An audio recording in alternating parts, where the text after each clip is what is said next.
इस वीडियो की आवाज एआई से बनाई गई है। यहाँ कही गई बात मेरे निजी जन जागरूकता के लिए। नमस्ते, मैं अशोक कुमार हूँ। वीडियो भाग एक। क्या इस पर न्याय की कार्यवाही नहीं होनी चाहिए? जी क्या? इसके लिए अब एक असहाय ऑन ड्यूटी एक्सीडेंट और शारीरिक डिसेबल विकलांग व्यक्ति को अंतर्राष्ट्रीय कोर्टों में जाना पड़ेगा? जी क्या ये याचिका जनहित में नहीं है? जी तो फिर भारत के न्याय कानून में जनहित क्या है? सिर्फ और सिर्फ न्याय नहीं देना और बड़ी संस्थाओं की मानना ही न्याय है। ये तो अन्याय का दायरा हुआ। जी आप बीती सारे सबूतों सहित दोनों हाथ जोड़कर प्रार्थना, न्याय की गुहार और भारत की न्याय व्यवस्था में अन्याय ही अन्याय शीर्षक 26 साल का संघर्ष। साक्ष्य भी हैं, घाव भी, फिर भी न्याय कहाँ है? प्रस्तुतकर्ता अशोक कुमार, स्टाफ नंबर 1,41,003, पूर्व कर्मचारी, मारुति उद्योग लिमिटेड। भाग एक, परिचय और दर्द की सच्चाई। नमस्कार। आज मैं आपके सामने जो बात रखने जा रहा हूँ वह कोई काल्पनिक कहानी नहीं है। यह एक जीवित इंसान की पीड़ा, उसके आत्मसम्मान की लड़ाई और पिछले 26 वर्षों से चल रहे न्याय के संघर्ष की दास्तां है। वीडियो भाग 2। मैं हूँ अशोक कुमार। साल 1988 में मुझे मेरी योग्यता और भूमि कोटे के अंतर्गत मारुति उद्योग लिमिटेड, अब मारुति सुजुकी इंडिया लिमिटेड में एक स्थायी कर्मचारी के रूप में नियुक्त किया गया था। मैंने हमेशा अपनी ड्यूटी पूरी निष्ठा और अनुशासन के साथ निभाई, लेकिन 9 मई 1991 के उस एक काले दिन ने मेरी पूरी जिंदगी बदल कर रख दी। आज भी मेरी स्थायी विकलांगता का सबसे बड़ा और प्रत्यक्ष प्रमाण मेरा शरीर है। मैं आज भी अपने पेट पर लैट्रिन बैग लगाकर जीने को मजबूर हूँ। यह कोई सहानुभूति बटोरने का जरिया नहीं, बल्कि मेरे साथ हुए अन्याय का जीता जागता सबूत है। भाग 2, कार्यस्थल दुर्घटना और कंपनी की लापरवाही। तारीख थी 9 मई 1991। मैं रोज की तरह अपनी ड्यूटी पर था। रैक के ऊपरी हिस्से से प्रोडक्शन के लिए पुर्जा उतारते समय अचानक मुझे बिजली का करंट लगा। करंट का झटका इतना तेज था कि मेरा सिर सीधे छत पर घूम रहे पंखे से जा टकराया। वीडियो भाग 3।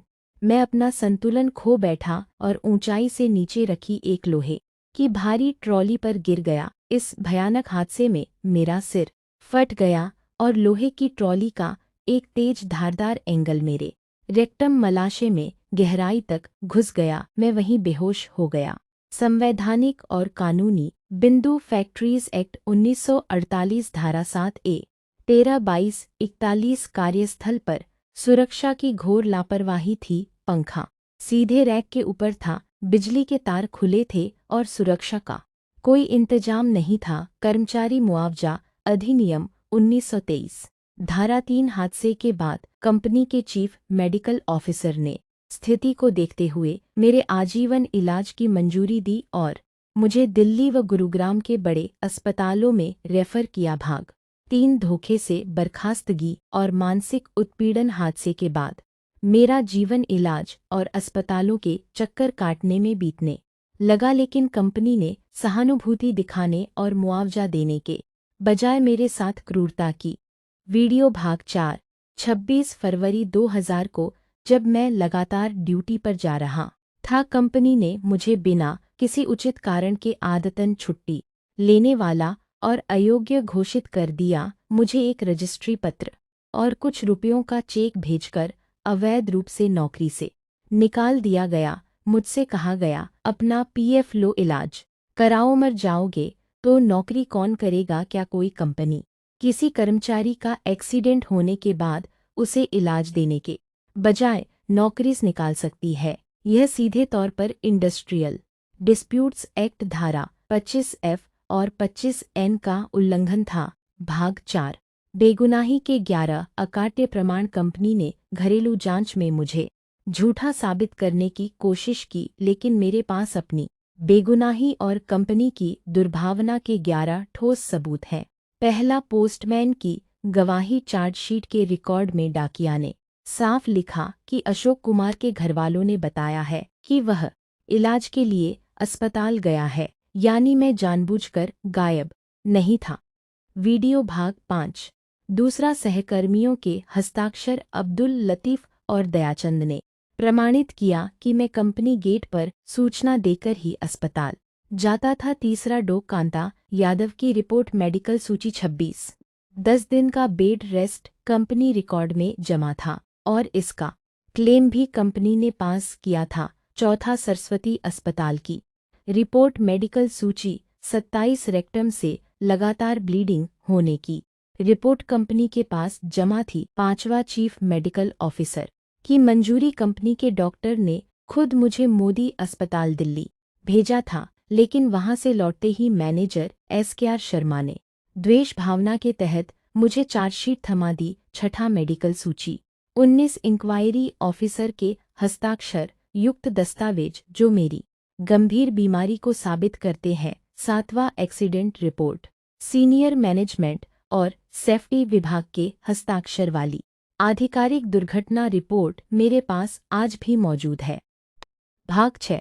आठवां नसबंदी अवकाश का विवाद साल 1992 में कानूनन मिलने वाली 7 दिनों की सरकारी नसबंदी की छुट्टी को भी मैनेजर ने अपनी मर्जी से पास नहीं किया, जो इनके व्यक्तिगत द्वेष को दिखाता है। 9वां समय पर अपील 28 मार्च 2000 को मैंने तय समय सीमा के भीतर मैनेजिंग डायरेक्टर को स्पीड पोस्ट से अपील भेजी थी। 10वां स्थायी विकलांगता दिव्यांगता शरीर पर लगा लैटरिंग बैग और भारत सरकार के दिव्यांग विभाग में रजिस्टर्ड आवेदन संख्या 0662000204110004392 इसका सीधा प्रमाण है। 11वां 10 वर्षों की सेवा सम्मान शील्ड कंपनी ने खुद ईमानदारी ईमानदारी और अनुशासन के लिए सर्विस शील्ड दी थी। अगर मैं अनुशासनहीन था तो यह सम्मान क्यों मिला? भाग 5 न्याय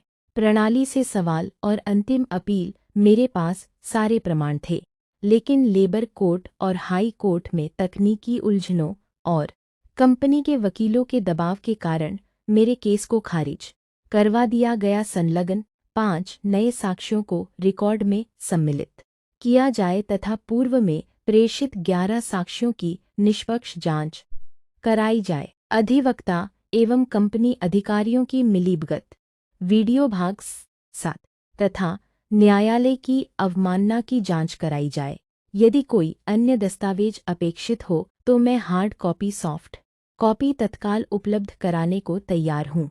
कंपनी के 3 मुख्य ऑब्जेक्शन थे कि कंपनी का नाम बदल गया है, समय ज्यादा हो गया है और PF दे दिया गया है। मेरा जवाब सीधा है, क्या सिर्फ कंपनी का नाम बदल लेने से किसी के साथ हुआ अपराध खत्म हो जाता है? क्या मानसिक उत्पीड़न के बीच दिए गए PF के पैसे से एक विकलांग कर्मचारी का पूरा जीवन और इलाज का खर्च पूरा हो सकता है? महामहिम राष्ट्रपति जी, यशस्वी प्रधानमंत्री जी और माननीय सुप्रीम कोर्ट से मेरी नम्र प्रार्थना है, मेरे कोर्ट केस को दोबारा खोला जाए और साक्ष्यों की निष्पक्ष जांच हो, मेरी गरिमा बहाल की जाए और मुझे उचित मुआवजा दिया जाए। मेरे परिवार की दयनीय स्थिति को देखते हुए मेरे एक बच्चे को नौकरी दी जाए। यह लड़ाई सिर्फ मेरी नहीं बल्कि हर उस गरीब कर्मचारी की है जो व्यवस्था और बड़ी कंपनियों के शोषण के आगे हार जाता है। वीडियो भाग 8। मुझे उम्मीद है कि भारतीय संविधान के अनुच्छेद 14 और 21 के तहत मुझे मेरा मौलिक अधिकार और न्याय जरूर मिलेगा। न्याय कोई दया नहीं, मेरा अधिकार है। धन्यवाद। जय हिंद।